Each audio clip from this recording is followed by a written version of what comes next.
My belief is that recruiting is a marketing activity. I understand marketing. So let's see if we can't go find you some great tech. I found that a lot of HR people, they don't like people. No one ever sits down and teaches blue-collar entrepreneurs how to do this. I mean, go look in the mirror. Would you want to work for you? Like, probably not. The job seekers aren't putting the effort in that they used to because they know that it's not well received. We call it the bench.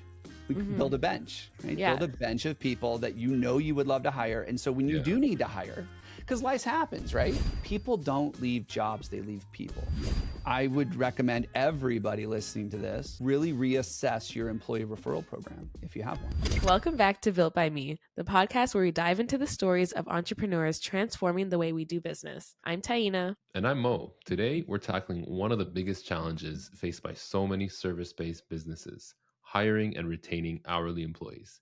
And who better to talk about this than Ryan Englin, the founder of Core Matters. Ryan is a true expert when it comes to building hiring systems that attract and retain top talent, even in today's tough job market. We're going to get into some of his unconventional strategies, the role of company culture, and how you can compete with the big players out there, and more. So without further ado, let's get into today's episode. Today's episode is sponsored by Nice Job. If you're a service-based business looking to grow your reputation and get more reviews, Nice Job is the tool you need. They automate the entire review process, helping you collect more reviews and turn happy customers into your biggest promoters. Head over to nicejob.com to learn more and start building a reputation that sells for you.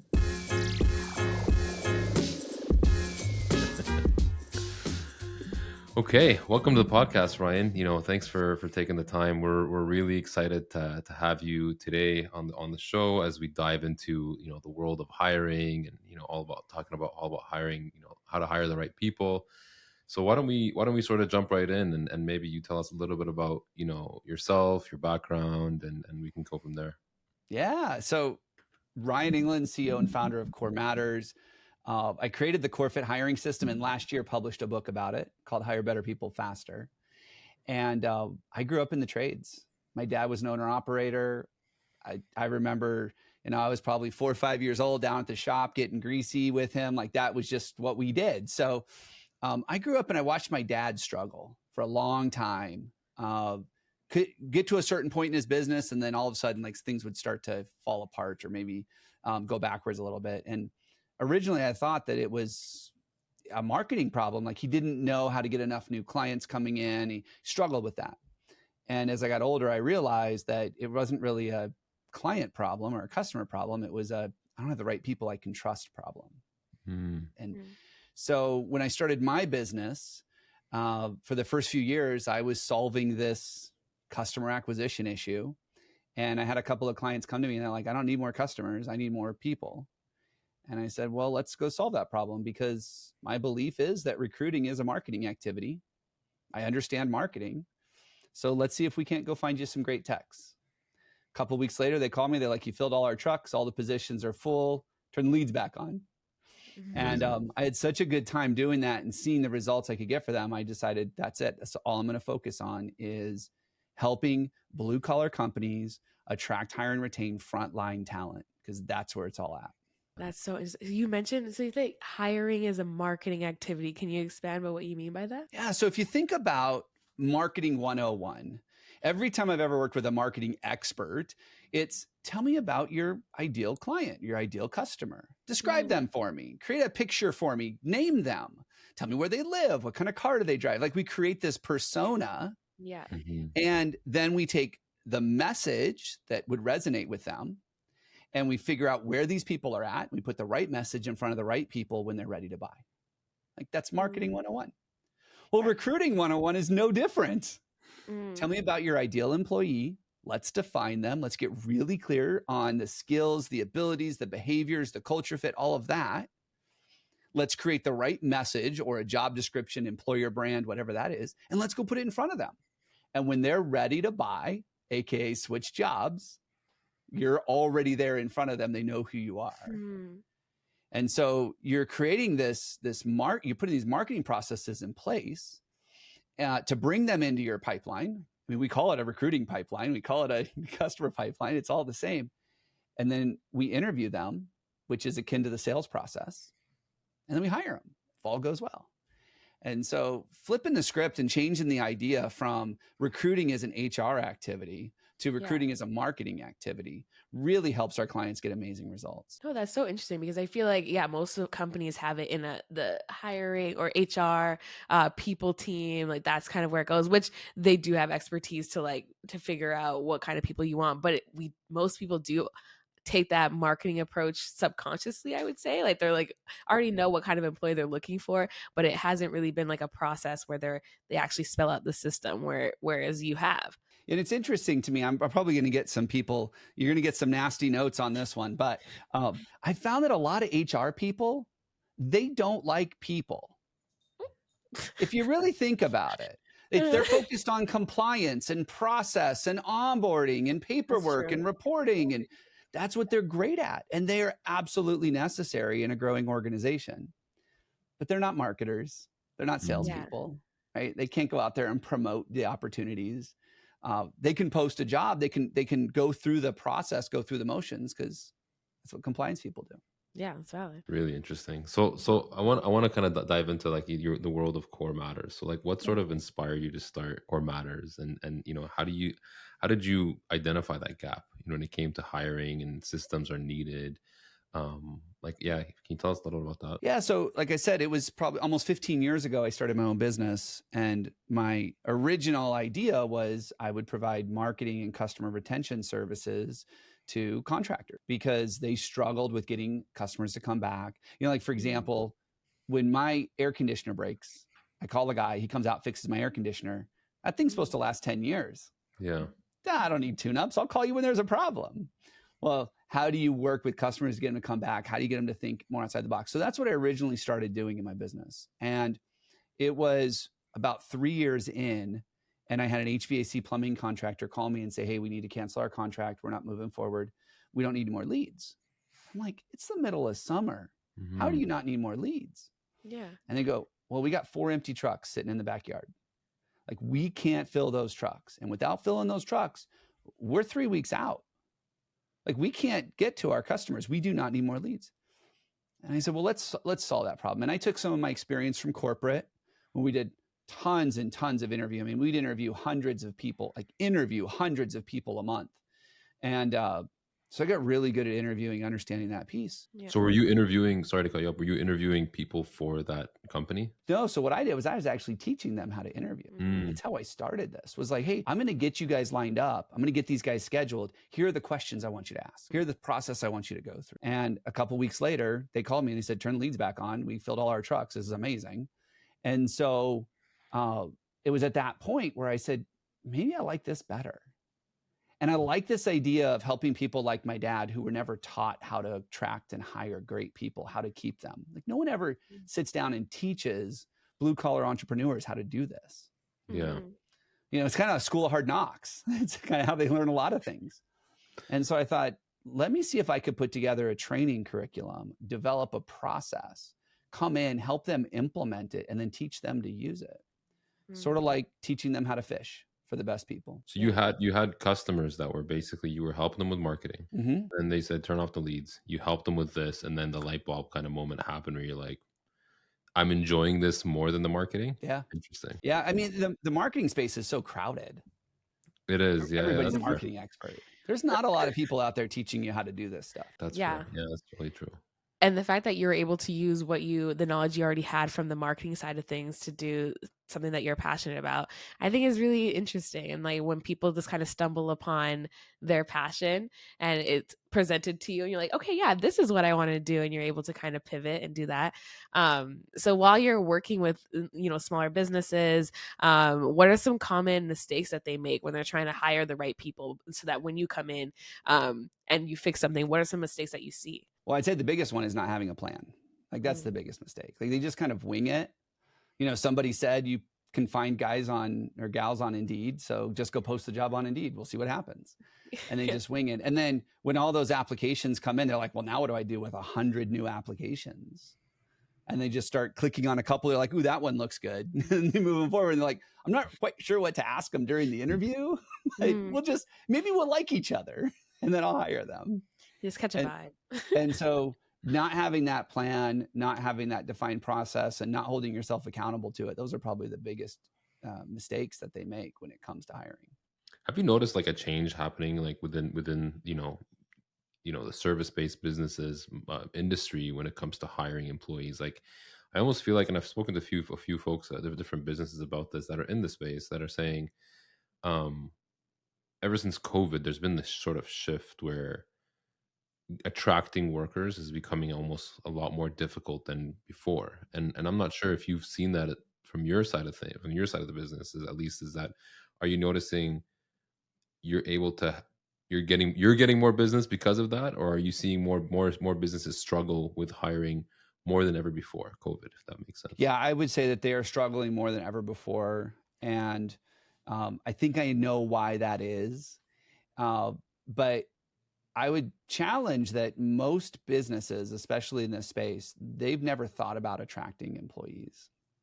They just think, I need more people. I need more people. I need more people. And so they Hmm. go and they post those little tear off sheets at every coffee shop, hoping that somebody will grab it. Like they're just casting a wide net.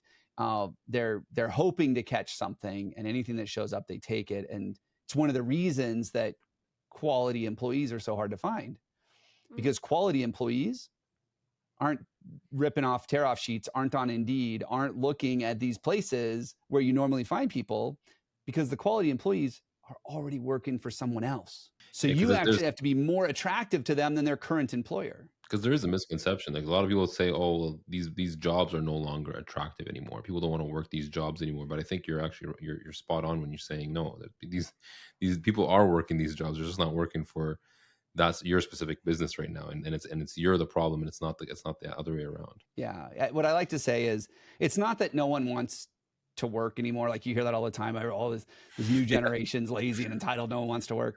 And I would argue it's not that no one wants to work. It's that no one wants to work for you. Yeah, Like if it sounds pretty harsh when you say it. No, but it's true. I mean, go look in the mirror. Would you want to work for you? Like, probably not, right? I hope that's not your sales pitch when you're getting a new guy. I do talk to that. Sometimes I'll talk to somebody and I'll say, hey, take a second, go with me on this journey. Like, let's look at your website. Let's look at the pictures of your beat up trucks. Let's look at the 2.5-star Yelp reviews. Would you want to work for you? You have to make yourself look more appealing. Yeah, especially if there are other jobs out there. So like if I was looking for a job and I see someone, see a company that is doing all the right things, has the same values that I have like the same work ethic that I have, and then I see someone else that maybe we don't align properly, it's like that we're not going to take that job, even if you are offering to pay a little bit more. Absolutely. And at what costs? And that's what I think changed with the pandemic is you had made the comment that something has changed since the pandemic. And I think the big thing that's changed is two things, but it's both from the job seeker's perspective. Number one, job seekers were kind of given this quick blow to say, yeah, your employer probably doesn't really care about you that much. We saw it happen in the pandemic all the time. It was either crazy hours or furloughing you. But nobody was like, hey, we want to help you still have work-life balance while you're sitting here taking care of sick family members. Nobody was coming out saying that. It was either you're an essential worker and we're short-staffed and you're going to work 90-hour weeks to take care of the people who are non-essential workers and are sitting at home and can't afford anything because they got furloughed by their employers. And it doesn't matter which side of that you were on. When we divided the entire job market into those two categories in the pandemic, the message that I believe job seekers heard was, I really don't care about you. I just care about getting the work done. Yeah. That was the first thing that happened.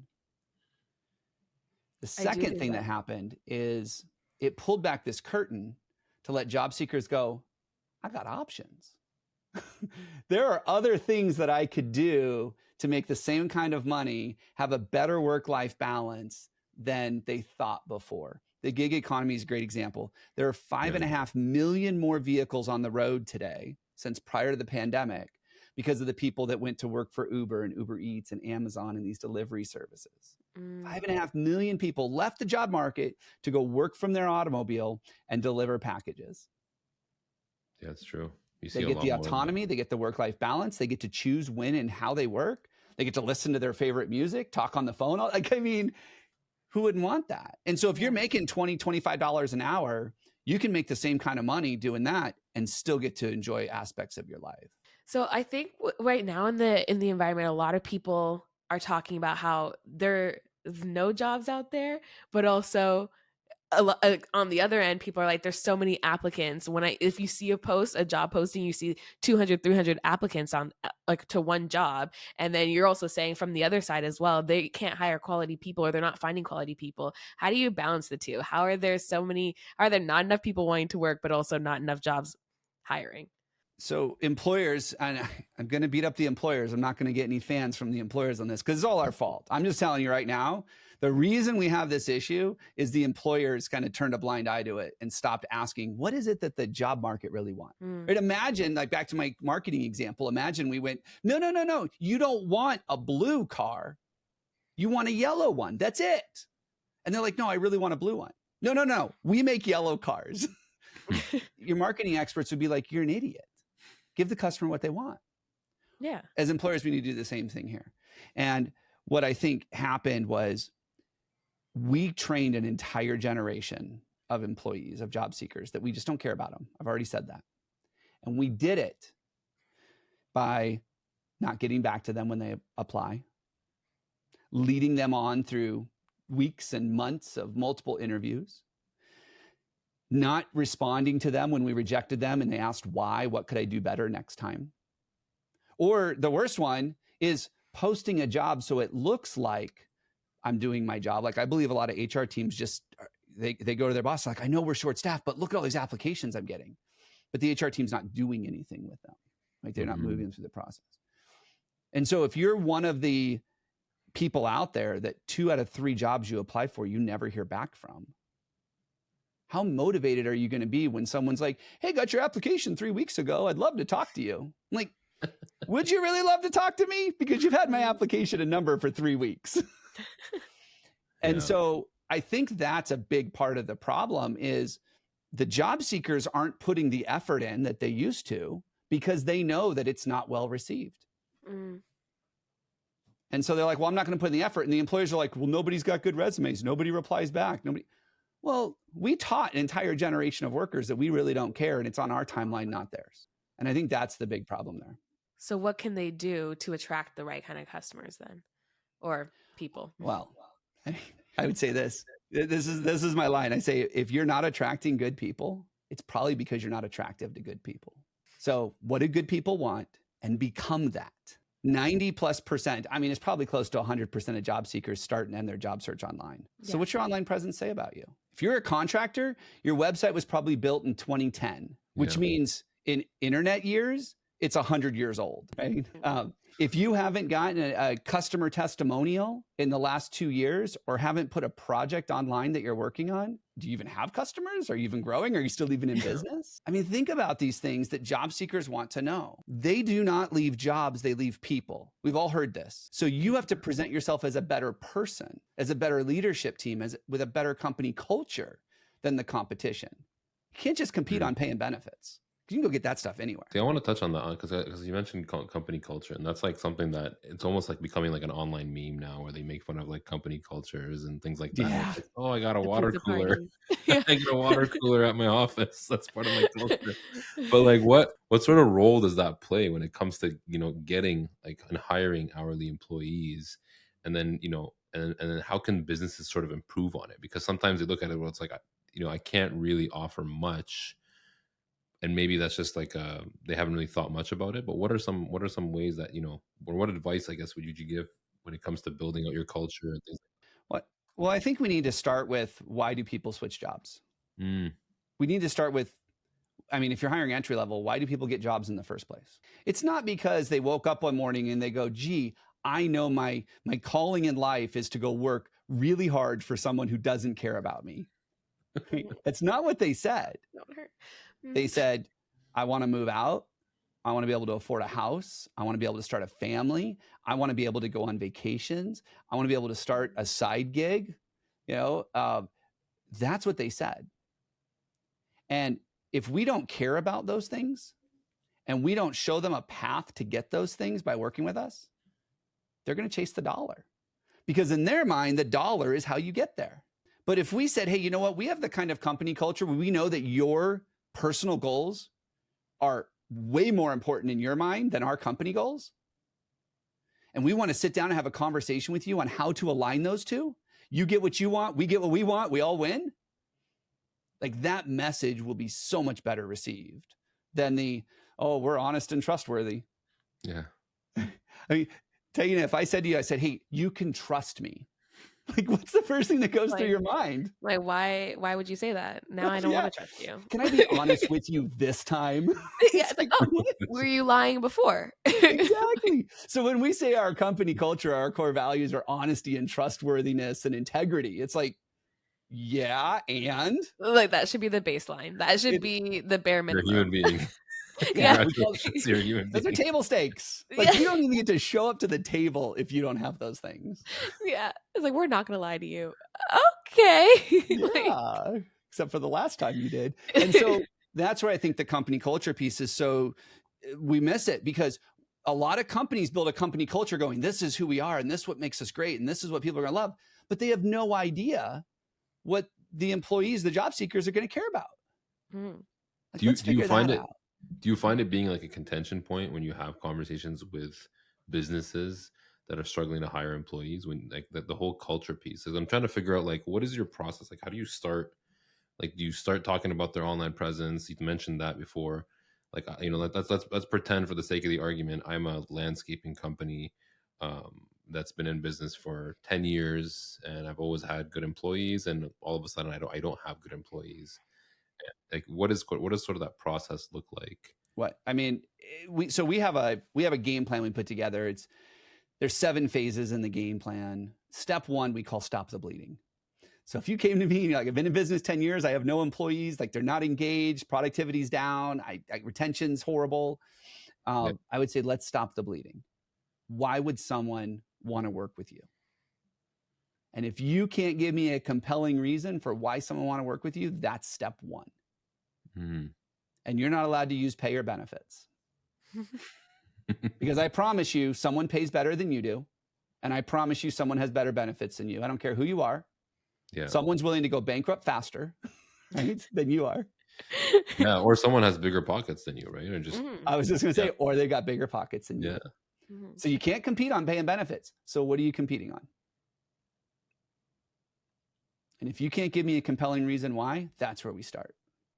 So what's the next step? Say they can give you a compelling reason of, like, okay, here are, you know, some of the reasons why people like working with us. Maybe Mo's landscaping company, he normally has, you know, great employees, but they've all moved on to raise their families, let's just say. So now he's looking for, like, half his team has left. The half who left liked the company. They did like working there. They just moved on.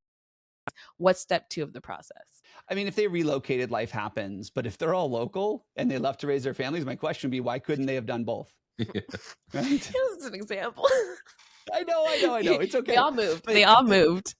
They all moved away. You know, their wives came to them and said, hey, I want to move back home with family, which is something we talk about. It happens. It's a real thing.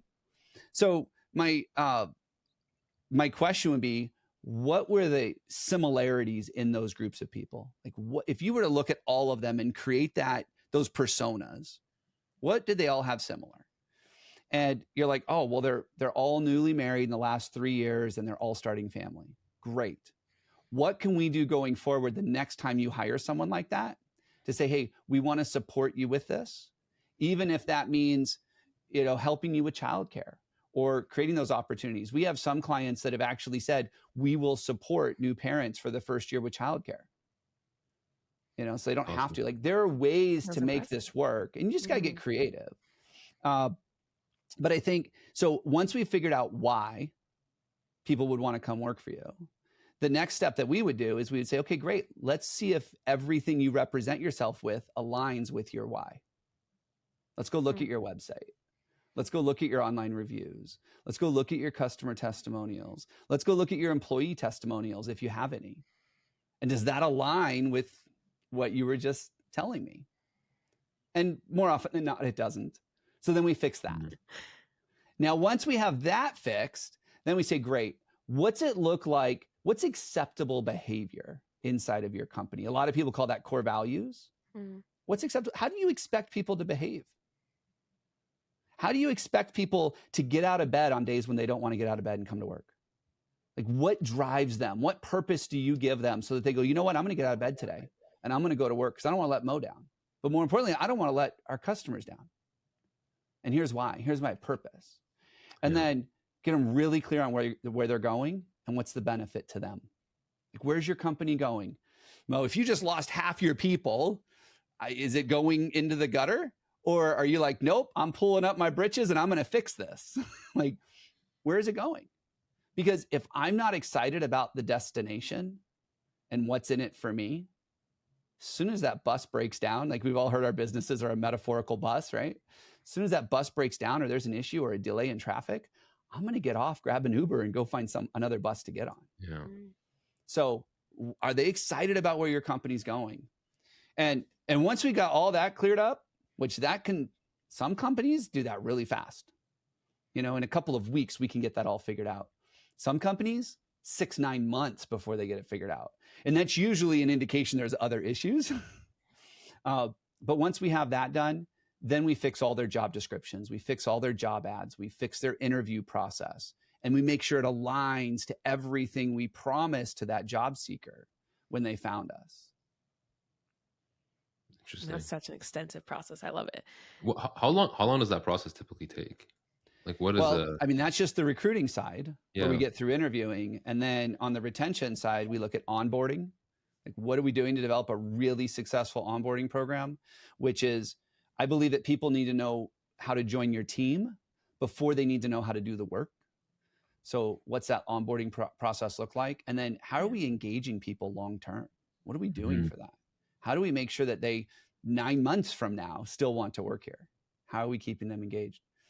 And we implement a process. Then we teach the company and the team how to actually manage it, how to execute on it, how to troubleshoot. It typically takes about 2 years. 2 years. So you mentioned retention. What would be your advice for companies who are struggling with a high turnover rate of just people constantly leaving? They always have to redo this process over and over again, and they can't seem to keep people. Well, you'll solve more than half your turnover issues by just hiring better, making better hiring decisions. Right? Like, you'll solve more than half of it right there. Really spend time with somebody. It's interesting. I talk to a lot of business leaders, and it always blows my mind that they always can find time to do it over, but they can never find time to do it right. And we see that happen all the time. I don't have time to do it right. I don't have time to do it right. Well, you just did it 17 times. Right. You could have saved so much more time. If you'd done it right, you'd only done it once, maybe twice. Yeah. Help me understand. And so slow down the process. Hire slow, fire quick. Right? Like that. We've all heard that. I truly believe it. Now, when I say hire slow, I'm not saying drag it out. I'm not saying make it a 9-week process. You can hire somebody in 3 days and hire slow. Spend more than 15 minutes with them.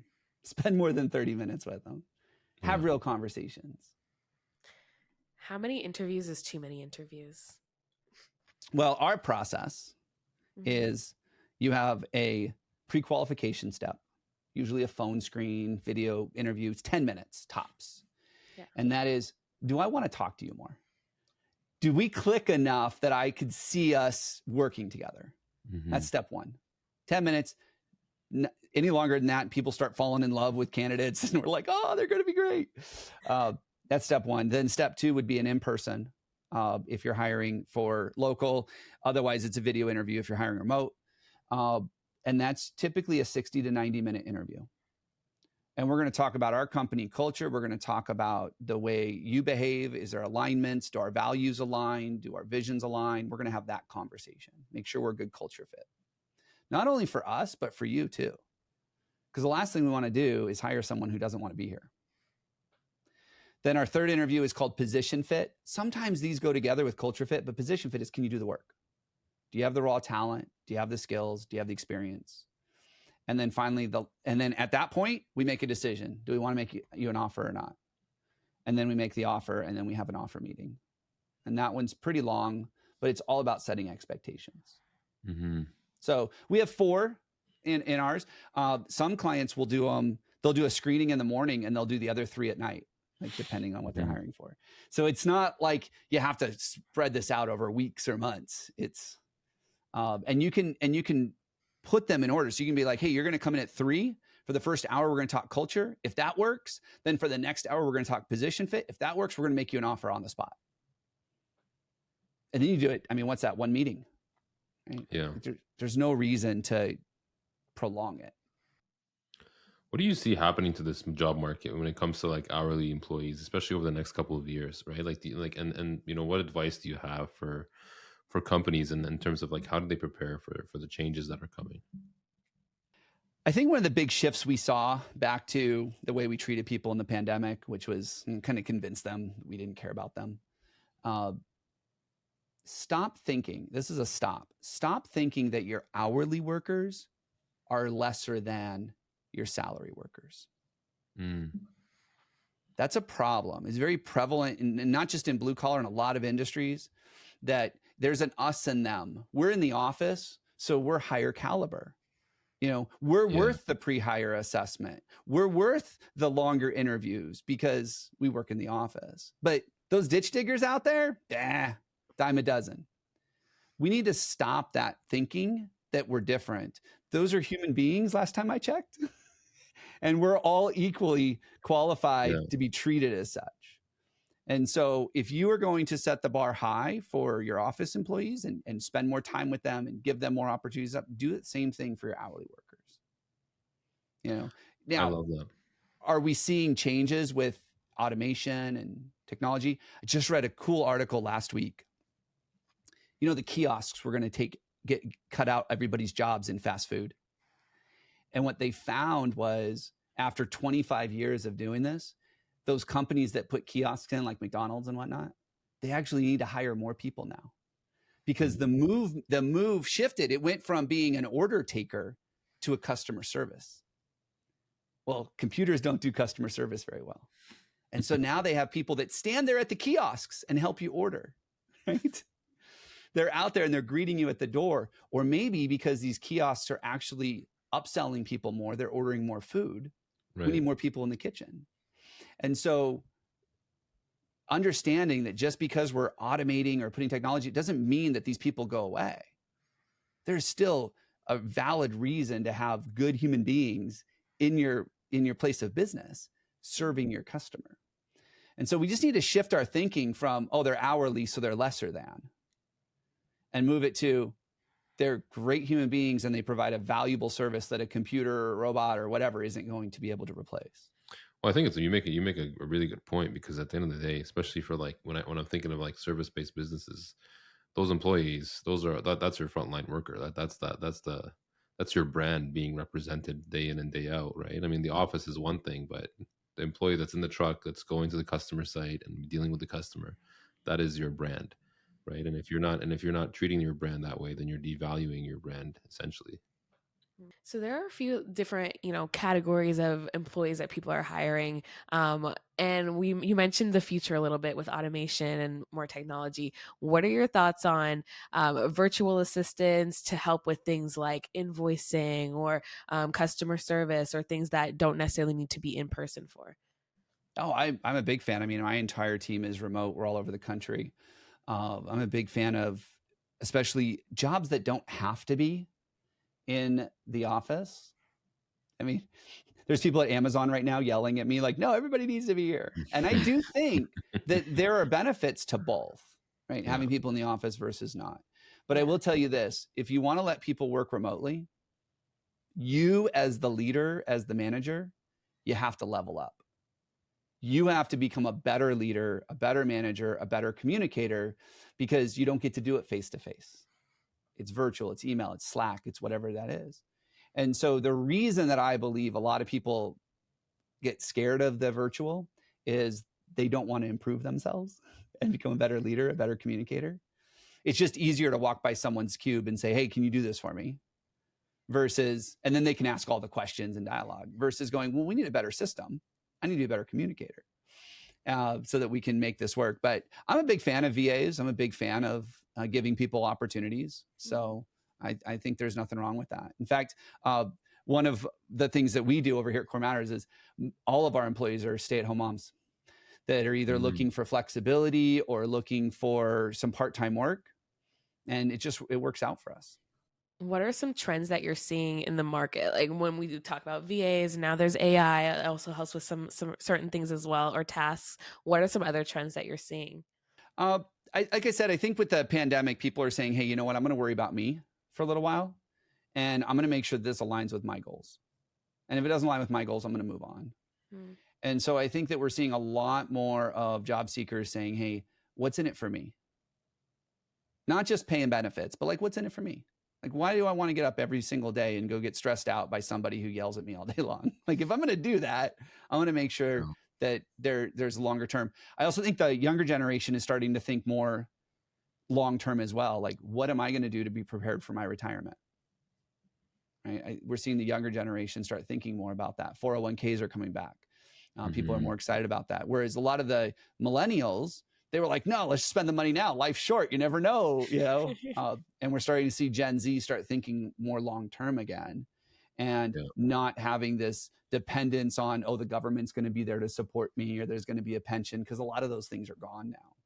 That's true. So I think there's just a shift in the way they perceive what they value in life. And as employers, we just need to be ready to meet them there. So I want to go back to Core Matters and the whole system. And I'm wondering, do you have any, like, I'm sure you do. Do you have a success story that you can maybe share of, a business who implemented the Core Matters system and it transformed like their whole hiring process? We have a whole bunch on our website of case studies that we've done that. But I will tell you this, every client we've ever worked with within 6 months has filled every open position and been in a place where they can say, hey, how do I start leveling up my team? Whether that's getting rid of people they should have gotten rid of a long time ago, or that's saying, how do we invest in our people and help them up?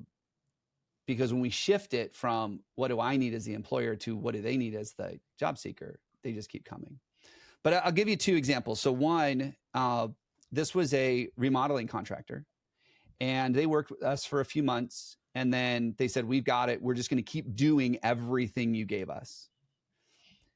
About 2 years later, they call me and they said, it's working.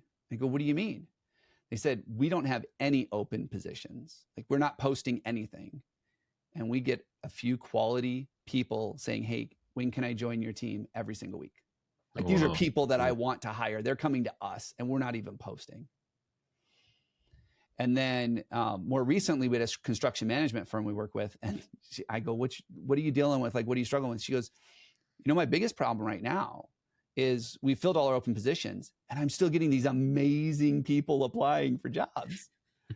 And I said, do you still have them open? She says, we always want to have jobs open. I said, yeah. She goes, but I'm talking to these people and I want to hire them, but I got no place to put them. And so it shifts the way you feel about your business and how excited you get about your business when those kinds of things are happening. Yeah, that's amazing. I can only imagine like not having to even post a job and then just getting people showing up saying, I love what you're doing. I want to work here. Stories took months, if not years, to get there. You don't just get to flip a switch and go, yay, we're there. Well, the nice thing too is like the business can now stop focusing or worrying about their attention there. It can actually start scaling their companies and businesses in other ways, right? So shifting their attention to areas that actually do matter, that can help them eventually get more employees joining their team. They can be a lot more proactive instead of reactive. So like if the position does come up, they're like, we already had 5 people that we wanted to hire anyways. We can reach out and see if they're still interested. And then you're not spending all that time starting from step 1 because you've kind of already done the due diligence of you have these people. Yeah, we call it the bench. We build a bench, right? Yeah. Build a bench of people that you would love to hire. And so when you do need to hire, because life happens, right? Half of most people just had to move across the country. Yeah, exactly. Right? Stuff happens. Well, now you have a choice. You can either go and post on Indeed and start all over and hope you find somebody good, or you can go to your bench and go, I've already talked to these 12 guys. They're ready to go. And hire them right away. And so I like to say, when you build your own bench or you stock your own pond, you get to choose what you're going to catch today and who you're going to talk to today. And that's really what that's about, is planning long-term. because Mhm. in 2 years, to your point, we don't want this to be a problem anymore. Yeah. So what are some key elements that businesses can put in that job posting to get the attractive people that they want to work for them? What are some key things that if I'm looking at a job posting, I'm like, I want to apply here? Yeah. So I think the first thing is the most important thing, and I can't tell you the exact answer, but it's figure out what those people want and put that in there. So for example, I almost never see this. People don't leave jobs, they leave people.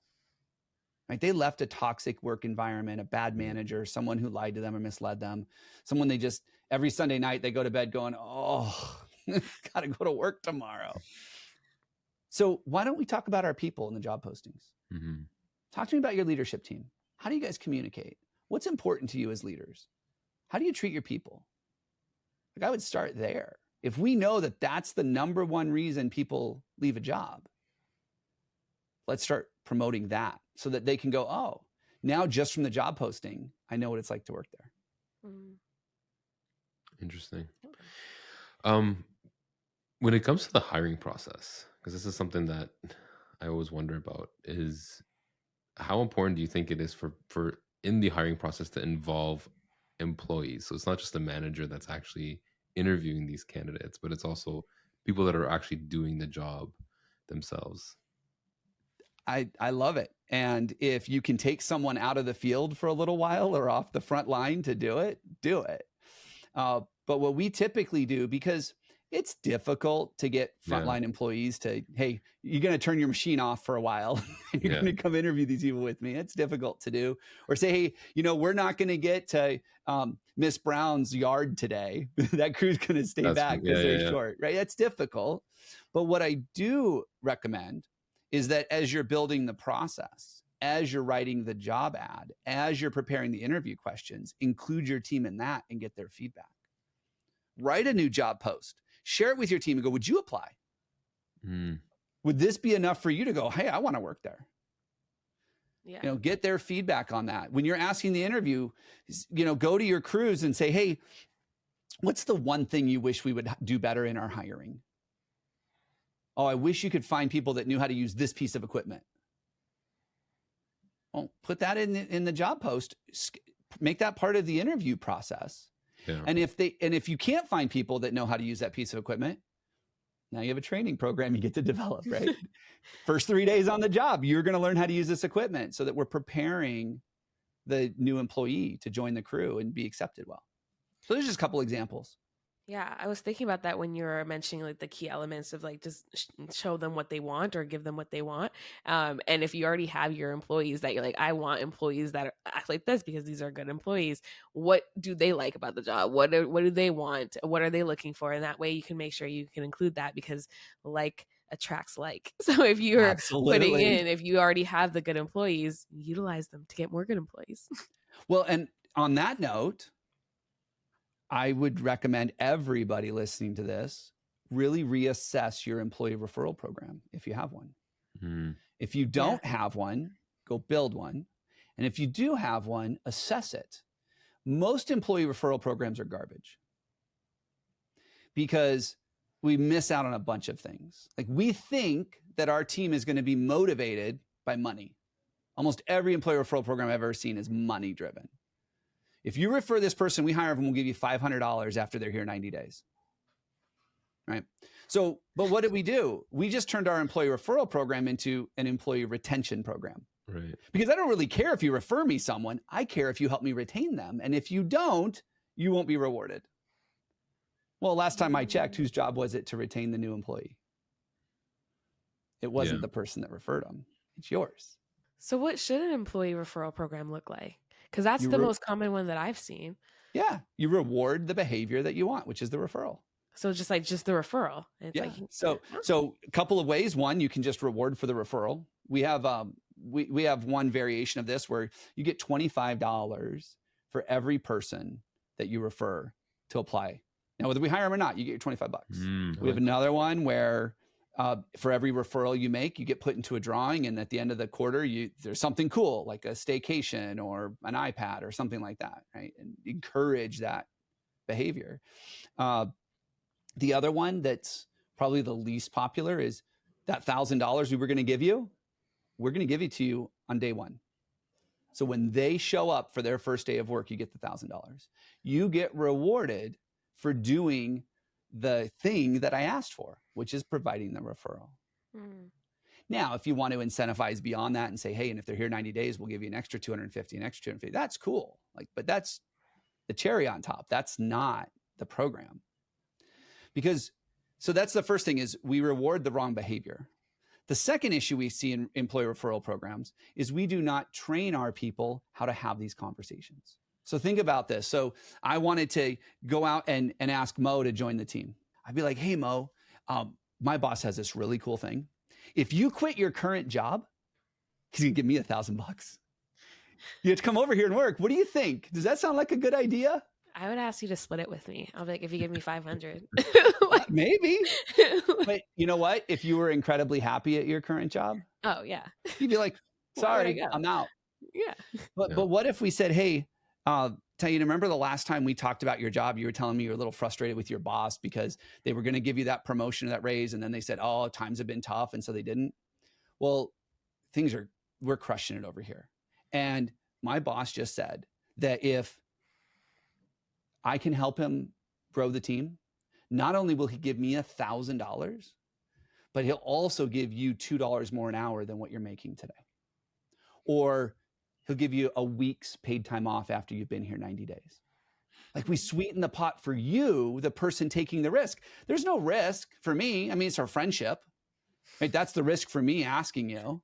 But you've got to quit a job that you know and come over here, and you have no idea if it's better or worse. You're trusting me because of our relationship. But how often does that not work out? Yeah. So we need to equip and train our people on how to have these conversations so that they're not just saying, hey, by the way, you want to quit your job? That's what you're asking. Wow, no, Ryan, this has been an incredible conversation. I mean, you've definitely given our listeners a ton of information to think about. I'm still thinking, my head's still spinning personally from it. Thank you. But it's really interesting, and it's a very important topic in terms of, like, like you said, the job market's getting more and more competitive. People are more and more, aware of like where they want to work, and it's I almost compare it to like a home selling, like a selling market, where it's like sometimes it's like a buyer's market and sometimes it's a seller's market. And I think we're more and more, as the years progress, it's definitely going to be more of an employee kind of market, where it's like I'm going to be picky where I want to work, because the only time we'll see it become an employer's market is if we enter a deep recession. That's right. That's exactly it. Right. And nobody wants that. And nobody wants that. Let's keep it an employee's market as long as we can. Yeah. Yeah, 100%. So, I mean, I think for the businesses listening out there, definitely a great time to really consider this and to really start rethinking about how your hiring process looks like.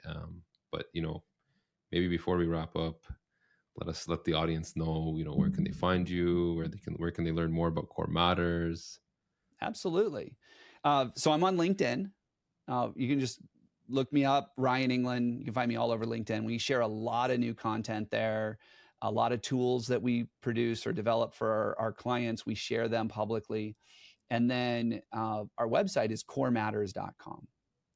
And as an offer to your listeners, if they go to corematters.com/free book, and they help me out with shipping and handling, I'll autograph and send them a copy of my book, Hire Better People Faster. I love that. So that you guys can do it right, so you don't have to do it over. Did I say that right? Yeah. I love it. Yes.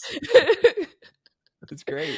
Thank you so much for being on, Ryan. This was so great. A lot of great nuggets, and a lot of great things for people to learn. So yeah. If you found this conversation as insightful as we did, make sure you hit that subscribe button so you don't miss out on future episodes. And hey, if you know someone struggling with their hiring process, send them this episode. They'll be thanking you later. Until next time, keep building.